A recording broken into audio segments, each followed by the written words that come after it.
Hello friends, இந்த வீடியோவில் என்ன பார்க்க போறோம்னா, பிக் பாஸ் ப்ரோமோ வந்து இப்போ ரிலீஸ் பண்ணியிருக்காங்க. அதில வந்து என்ன அப்படின்னா, இந்த வாரத்திலே வந்து பார்த்தீங்கன்னா, ரொம்ப மோசமான ஒரு போட்டியாளர் யாரு அப்படின்னு சொல்லி நீங்க சொல்லுங்க, சொல்லுங்க. அதுக்கு இவங்கலாம் எதுக்கு வந்தாங்கன்னே தெரியல. இவங்களுக்கு எந்த திறமையும் கிடையாது. இவங்க பிக் பாஸ்ல தெண்டத்துக்கு வந்து இருக்காங்க. அப்படி இப்படின்னு சொல்லிட்டு வந்து பார்த்தீங்கன்னா, எஃப்ஜே கூட வந்து ஆதரவை சொல்றாரு. இப்படி எல்லாருமே வந்து சொன்னது யாரு அப்படின்னா, அரோராவையும் ஆதரையும் தான். உண்மையிலேயே இவங்க 2 பேரும் வந்து எந்த வேலையும் வந்து பண்ணல. 2 பேருமே வந்து பார்த்தீங்கன்னா, காதலிக்கிறதுக்கு யாரு அப்படி வினோத் எஃப்ஜே வந்து ஆதரை வந்து காதலிக்க 2 பேருமே வந்து பார்த்தீங்கன்னா, நெருக்கமா பழகியிருக்காங்க. அரோரா வந்து பார்த்தீங்கன்னா, இந்த ஒரு பக்கம் இருக்காங்க. இருந்தாலும் எஃப்ஜே அரோரா பக்கமும் போய்க்கிறாரு. அதே சமயம் இந்த பக்கமும் போய்க்கிறாரு. இப்படி வந்து பார்த்தீங்கன்னா, எங்க அரோரா பின்னாலே சுத்தி இப்படி ஒவ்வொருத்தரும் ஒவ்வொரு பின்னால சுத்திக்கிட்டு இருக்கிறது தான் 2 பேரும் பார்த்துக்கிட்டு இருக்காங்க. அரோரா வந்து 2 பேர் கூடயும் தான் சுத்திக்கிட்டு இருக்காங்க.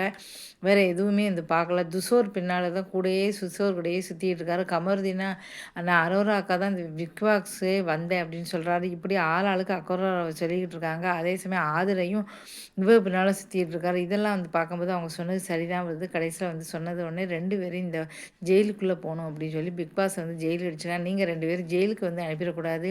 பிக் பாஸ விட்டே 2 பேரையும் உடனடியா சனிக்கிழமை வெளியேற்றியிருக்கணும் அப்படின்னு தான் மக்களோட கருத்து.